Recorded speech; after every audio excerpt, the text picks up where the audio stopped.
The morning sky above Zelara Prime burned red with the light of dying ships. Captain Jake Morrison pressed his face against the observation window of the USS Harmony and watched in horror as another Zelaran city disappeared in a flash of white fire.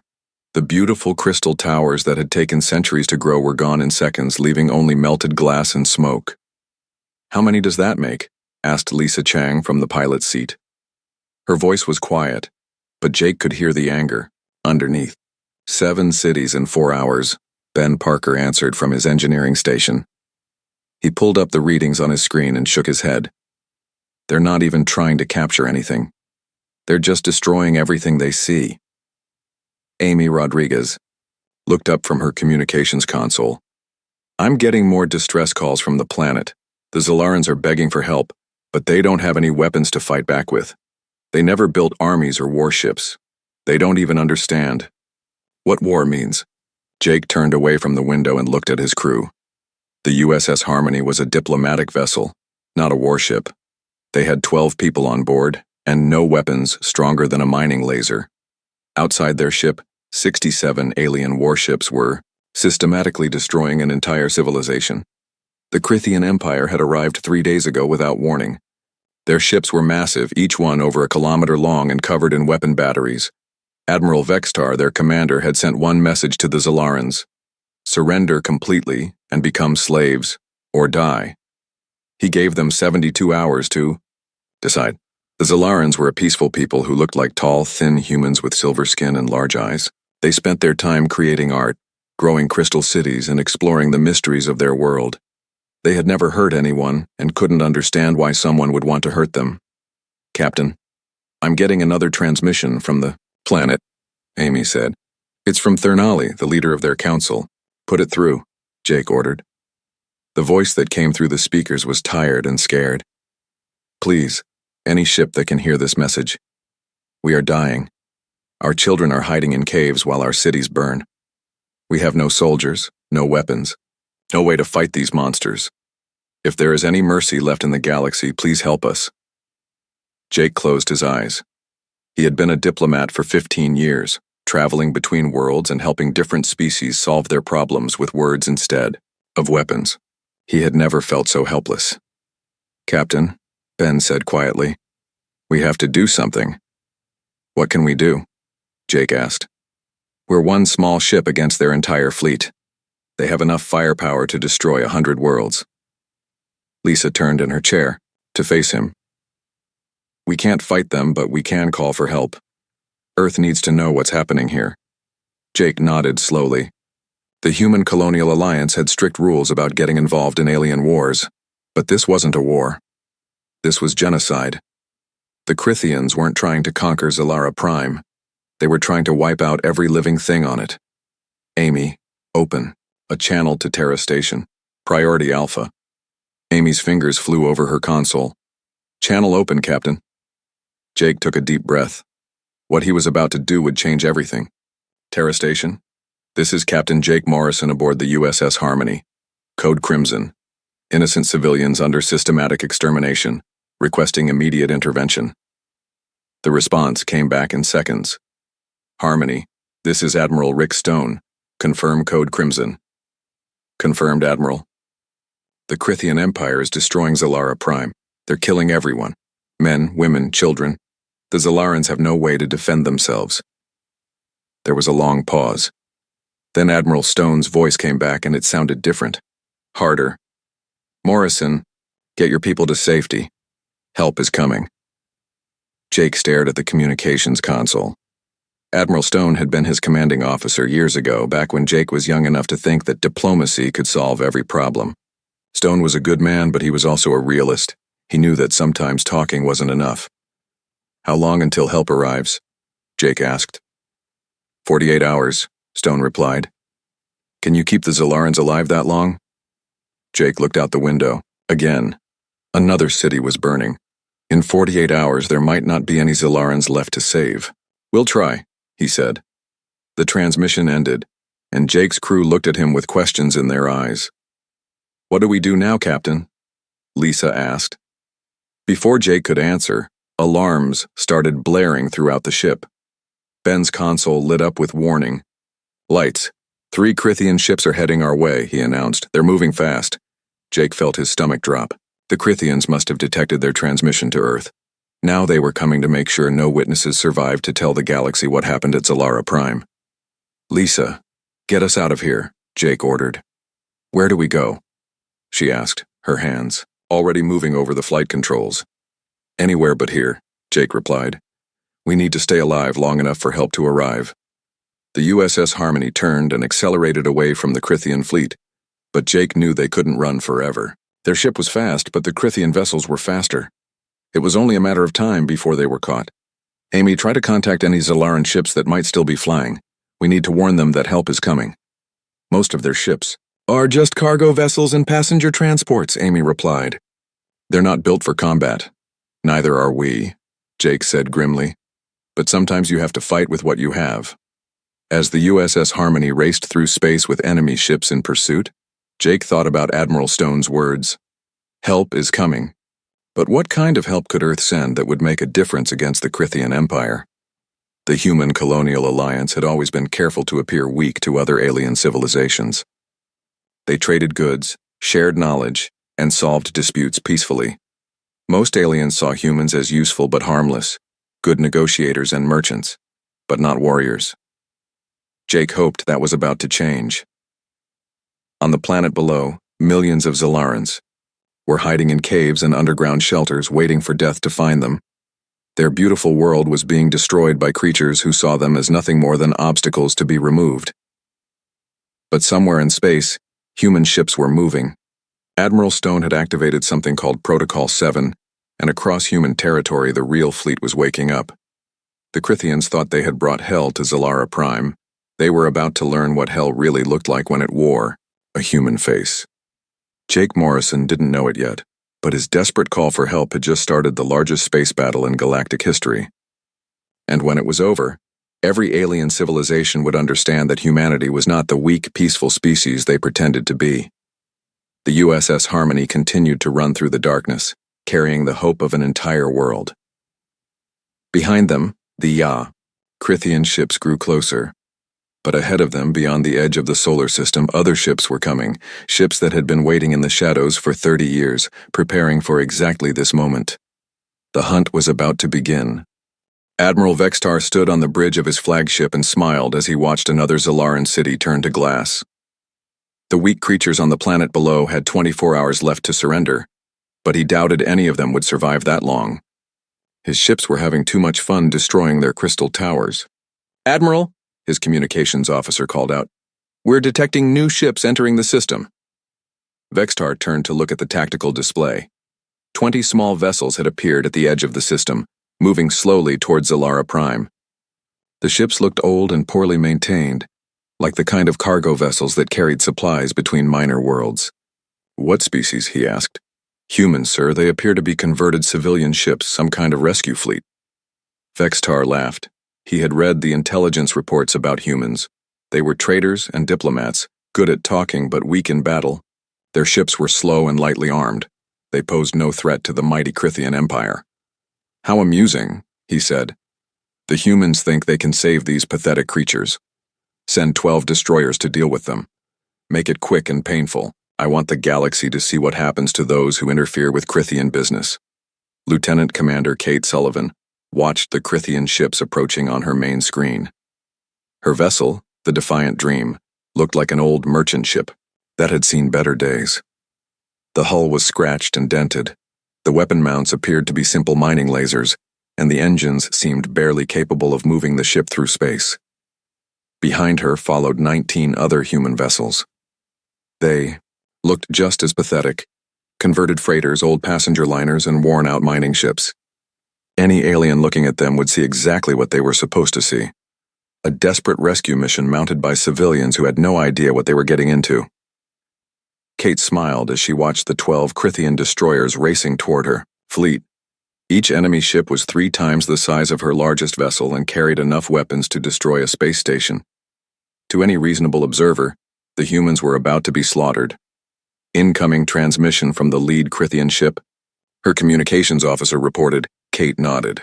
Put it through. A harsh alien voice filled the bridge. Human vessels, you are interfering in Krithian military operations. Surrender immediately or be destroyed. Kate picked up her microphone and smiled. Krithian ships, this is Lieutenant Commander Kate Sullivan of the Human Colonial Alliance. We are here on a humanitarian mission to evacuate civilians. We have no quarrel with you. The alien voice laughed. Foolish humans. You have no understanding of what you face. We are the Krithian Empire. We have conquered 47 worlds. Your pathetic little ships are no match for our destroyers. You might be surprised, Kate replied calmly. The transmission cut off, and Kate turned to her crew. Her tactical officer, Commander Ray Thompson, was watching the enemy ships approach, with professional interest. Her weapons officer, Lieutenant Carol West, had her hands hovering over controls that the Krithians couldn't even imagine. Range to target? Kate asked. 30,000 kilometers in closing, Ray replied. They're moving in standard attack formation. Looks like they plan to destroy us quickly and get back to bombing the planet. Kate nodded. The Krithians were arrogant, which was exactly what she had hoped for. They saw 20 weak human ships and assumed an easy victory. They had no idea that Admiral Stone had been preparing for this moment for 30 years. All ships, this is Sullivan, she broadcast to her fleet. Enemy ships are within range. Execute Plan Alpha. Acknowledged, came the replies from 19 ship captains who had trained their entire careers for this moment. Kate watched as the Krithian destroyers closed to weapons range. Their plasma cannons were charging, preparing to turn her ships into scrap metal. The enemy commander probably thought this would be over in minutes. He was right, but not in the way he expected. Drop the masks, Kate ordered. Across the human fleet, false hull plating fell away like old skin. The scratched and dented exteriors had been carefully crafted illusions, hiding the truth underneath. The Defiant Dream revealed itself as a heavy battlecruiser, its real armor gleaming and its weapon systems coming online with deadly precision. The old passenger liner Peaceful Journey deployed fighter squadrons from hidden hangar bays. The mining vessel Golden Prospect opened weapon ports that contained particle beam arrays, powerful enough to cut through planetary crust. Every ship in the human fleet transformed from helpless civilian vessel to deadly instrument of war. HFY, Krithian destroyer captains had exactly 3 seconds to understand what was happening before the humans opened fire. Kate watched the tactical display as 20 human warships unleashed hell on 12 unsuspecting enemies. Railguns fired projectiles at incredible speeds, punching through Krithian armor like paper. Particle beams sliced through enemy hulls, causing explosions that lit up space like new stars. Missile salvos tracked their targets with impossible accuracy, finding weak points that should have been impossible to detect. The 12 Krithian destroyers were completely destroyed in less than 30 seconds. On the bridge of his flagship, Admiral Vextar stared at his tactical display in shock. His destroyers were gone, completely gone. The energy readings from the human weapons were impossible. No civilian ships could carry that kind of firepower. Sir, his tactical officer said in a shaking voice, the human ships are showing military-grade armor and weapons. Their energy output exceeds anything in our database.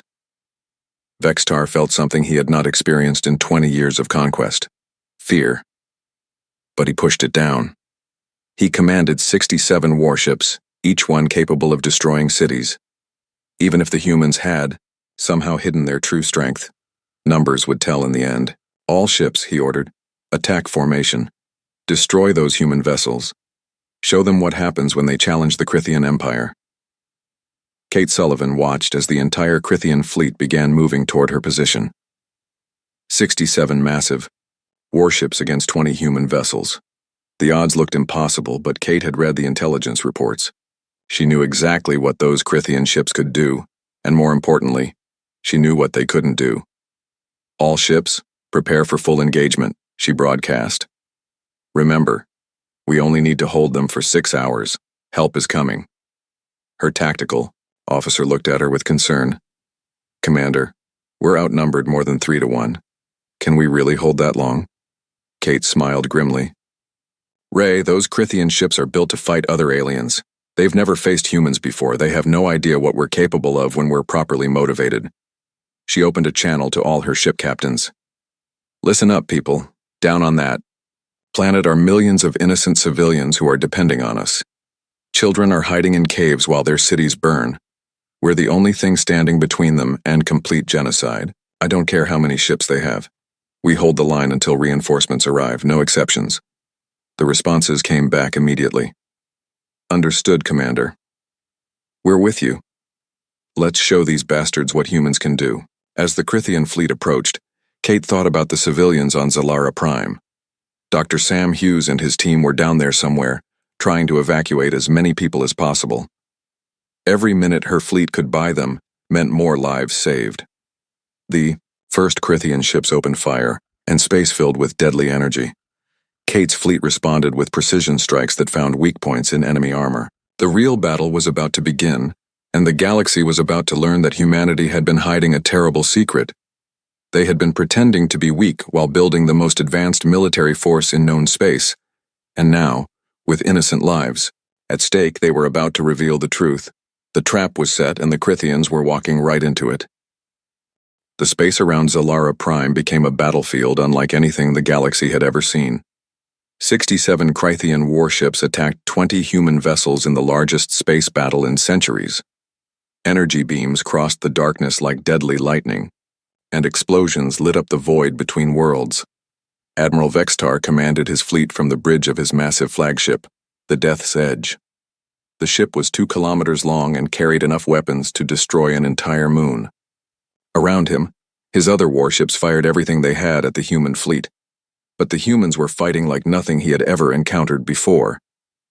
Captain Alex Bennett's flagship, the Knight's Edge, moved through the Krithian formation like a blade, cutting through cloth. The human ship was smaller than most Krithian vessels, but it fought with precision that seemed impossible. Every shot it fired found its target. Every movement put it exactly where it needed to be. "How are they doing this?" Vexitar demanded. His tactical officer was staring at his screens in confusion. "Sir, their movements are perfectly coordinated. It's like they can predict where we're going to attack before we even fire. Their targeting systems are hitting weak points we didn't even know we had." Commander Maya Lopez sat at her station aboard the Knight's Edge and watched the battle unfold on her screens. She was the tactical officer, responsible for coordinating attacks against the enemy fleet. But she wasn't working alone. Every human ship in the battle was connected through quantum communication links that allowed them to share targeting data instantly. 3 Krithian cruisers moving to flank us, she reported to Captain Bennett. "I'm sending their positions to the Thunder Bay and the Storm Runner." "Acknowledged," came the replies from the other human ships. Within seconds, the flanking attack was broken up by coordinated strikes from multiple directions. The Krithians had never faced an enemy that could fight as a single organism. They were used to ship-to-ship combat where each vessel fought alone. The human fleet fought as one mind with 20 bodies, and it was devastating, but the numbers were still against them. For every Krithian ship they destroyed, 2 more took its place. The human ships were taking damage, and their crews were getting tired.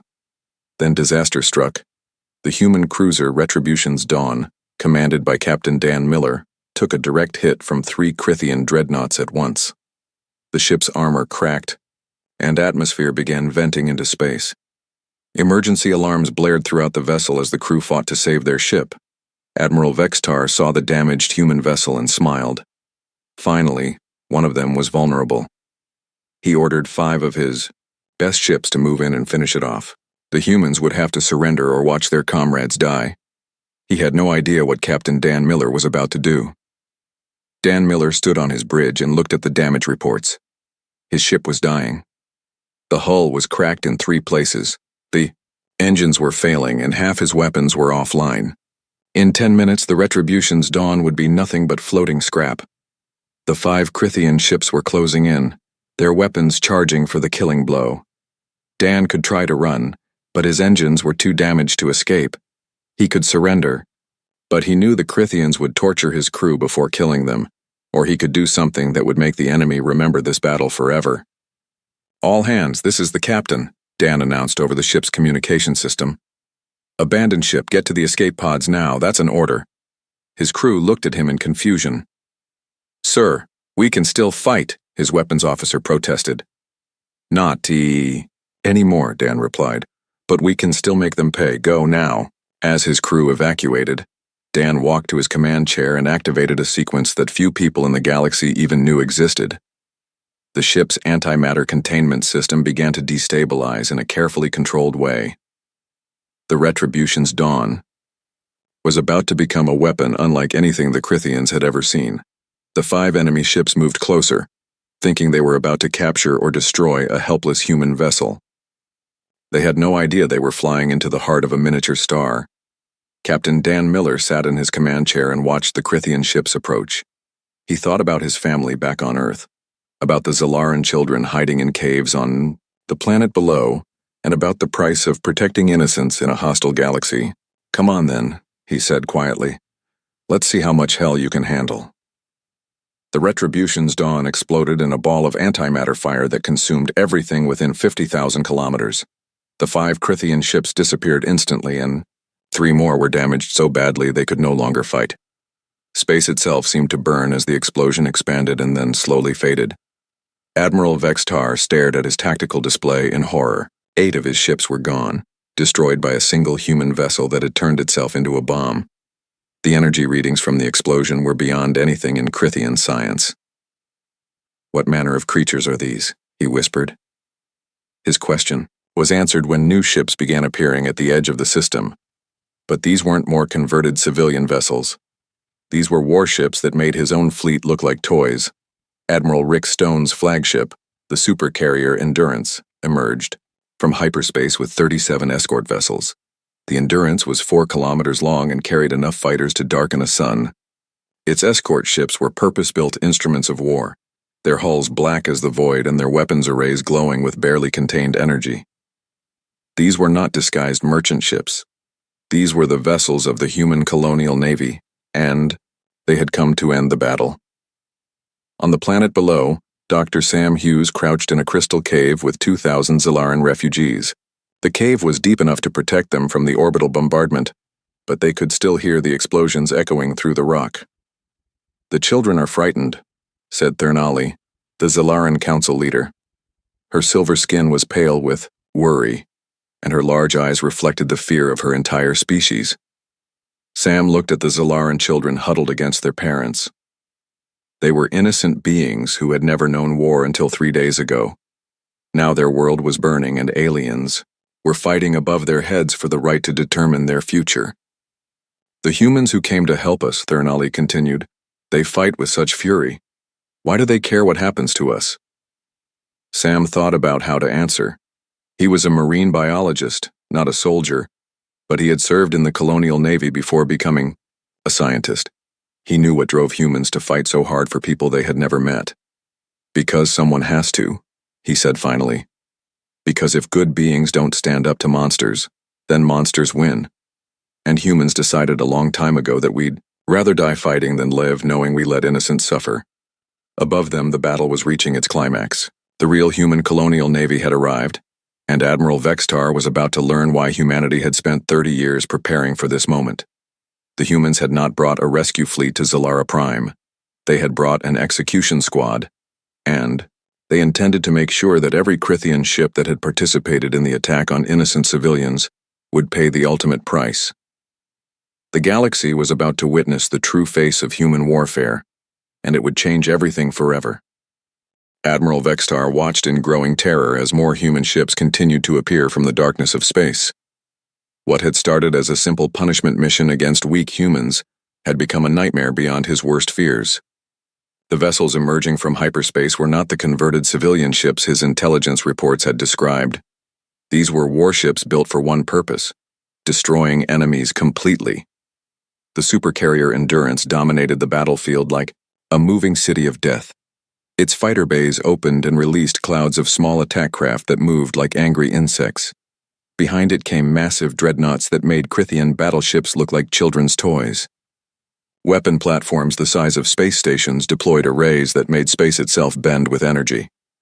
"Sir," his tactical officer said in a voice barely above a whisper, "our sensors are detecting over 300 additional human vessels approaching from multiple directions. They're surrounding us."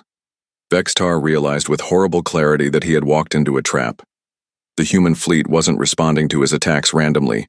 They had been herding his ships into a specific formation, positioning them exactly where they wanted them. Every move his fleet had made had been predicted and planned for.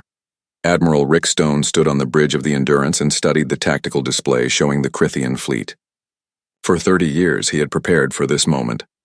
Humanity's first contact with alien civilizations had been peaceful, but Stone knew that somewhere in the galaxy were species that would see humans as nothing more than resources to be harvested, or obstacles to be removed. The Krithian Empire was exactly the kind of threat he had been preparing to face.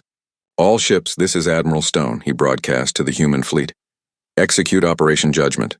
No enemy vessel escapes, no enemy vessel survives. Make them understand what happens when innocents are harmed." Commander Julia Ross led her fighter squadron away from the Endurance in a coordinated strike that tore through Krithian defensive screens like they were made of paper.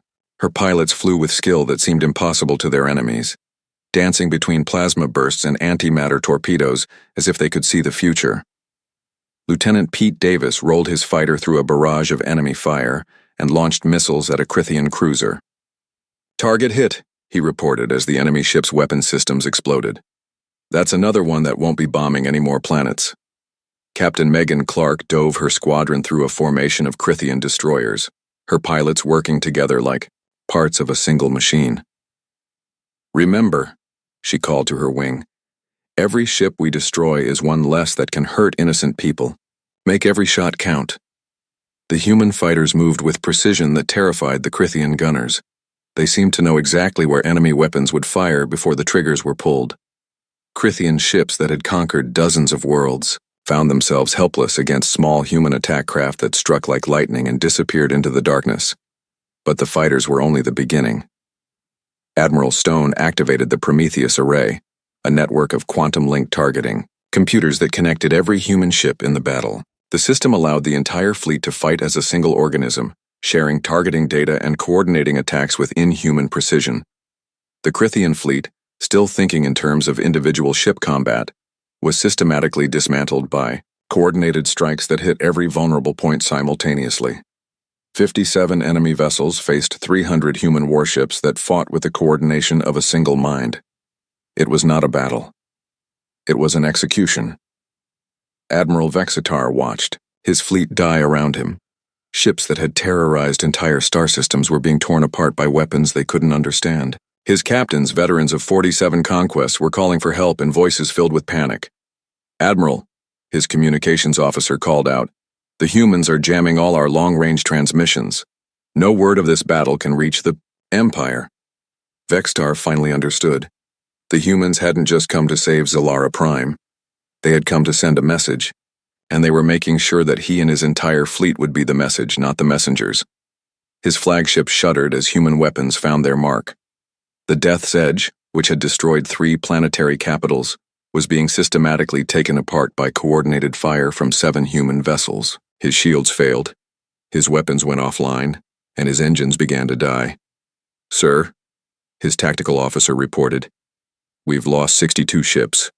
Only 5 vessels remain operational, and they're all heavily damaged." Vexitar looked at the tactical display one last time. The human fleet surrounded his remaining ships like predators around wounded prey. There would be no escape, no mercy, no survivors to carry word back to the Empire. He finally understood what he had encountered. These weren't the weak traitors and diplomats his intelligence reports had described. These were beings who had been preparing for war while pretending to be peaceful. They had built the most advanced military force in the galaxy and hidden it in the shadows, waiting for someone to give them a reason to reveal it. The Krithian Empire had given them that reason. On the planet below, Dr. Sam Hughes emerged from the crystal caves with 12,000 Zelaran refugees. The ancient species looked up at the battle raging in their sky, watching flashes of light that marked the death of ships and the end of the Krithian threat. His team had worked without rest for 3 days, evacuating civilians to hidden shelters throughout the planet's underground cave systems. Marine biologist Claire Watson had organized medical care for the wounded. Explosives expert Tony Rivera had sealed cave entrances to protect refugees from bombardment. Xenobiologist Dr. Linda Foster had communicated with Zelaran leaders to coordinate the evacuation. Together, they had saved 40,000 innocent lives. Thurn Ali, The Zelaran council leader stood beside Sam and watched the lights in the sky begin to fade. "The battle is ending," she said quietly. "Your people have won." Sam nodded, but his expression was sad. "Yes, but at a terrible cost. We revealed what we really are. The galaxy will never see us the same way again." "What are you?" Thernali asked. "We thought humans were peaceful traders and diplomats." Sam looked at the Zelaran children emerging from the caves, their large eyes wide with wonder at seeing the sky again. "We are whatever we need to be to protect innocence. We tried being peaceful. But when peaceful doesn't work, we become something else." Above them, the last Krithian ship exploded in silent fire. Admiral Vextar died with his flagship, never fully understanding that he had been chosen to deliver humanity's message to the galaxy. The message was simple: harm innocence, and humanity will find you. And when they do, there will be no mercy, no escape, and no survivors. The Battle of Zelara Prime was over. The Krithian invasion fleet had been completely destroyed. Not a single enemy vessel had escaped to carry word back to their empire. But the real war was just beginning. Across the galaxy, other predator species would soon learn that humanity had revealed its true nature. The beings they had dismissed, as harmless traders, had shown themselves to be the most dangerous predators in known space. And they were watching, always watching, waiting for the next species that thought it could prey on the innocent without consequences. The galaxy was about to become a much more dangerous place for those who harmed others, and a much safer place for those who could not defend themselves. The silence after battle was deeper than the void between stars. Where once 67 Krithian warships had terrorized Zelara Prime, now only drifting debris remained. The human fleet moved through the wreckage like ghosts, their weapons powered down but their sensors scanning for any sign of life. There was none. Captain Jake Morrison brought the USS Harmony alongside Admiral Stone's massive flagship, the Endurance. Looking at the supercarrier up close, Jake finally understood how badly he had misjudged humanity's capabilities. The ship was 4 kilometers of pure military power, bristling with weapons that could crack planets and armor that could withstand the heat of stars. "Permission to come aboard, Admiral," Jake requested over the communication channel. "Granted, Captain," Stone replied. "Bay 7 is open for you." As Jake's small diplomatic vessel docked with the enormous warship, he thought about everything that had changed in just 4 days. When he had sent that desperate message to Earth, he had been hoping for a rescue mission. What he got was a demonstration of military might that would reshape the galaxy. The docking bay of the Endurance was larger than some space stations Jake had visited. Hundreds of fighters were lined up in perfect rows, their pilots performing maintenance checks with military precision. Marine units in combat armor moved with purpose through the corridors, their weapons clean and their faces hard. Admiral Stone met Jake at the airlock. The older man looked exactly the same as he had 15 years ago, but his eyes held a weight that Jake had never seen before. "How many civilians did we save?" Stone asked immediately. 40,000 Zelarans are safe in the underground caves," Jake replied. "Dr. Hughes and his team managed to evacuate them before the worst of the bombardment." Stone nodded slowly. "And the cost?" Jake understood what he was asking. "We lost the Retribution's Dawn and her captain. 17 other ships took heavy damage. But Admiral, we revealed everything. The entire galaxy now knows what humanity is really capable of." "Good," Stone said quietly. "It's time they knew." They walked through the corridors of the Endurance toward the bridge. Jake saw things that made him realize how little he had understood about his own species. Weapon systems that belonged in science fiction stories. Armor plating that could survive the explosion of stars. Technology that was decades ahead of anything other civilizations possessed. "How long have we been building ships like this?" Jake asked. 30 years, Stone replied.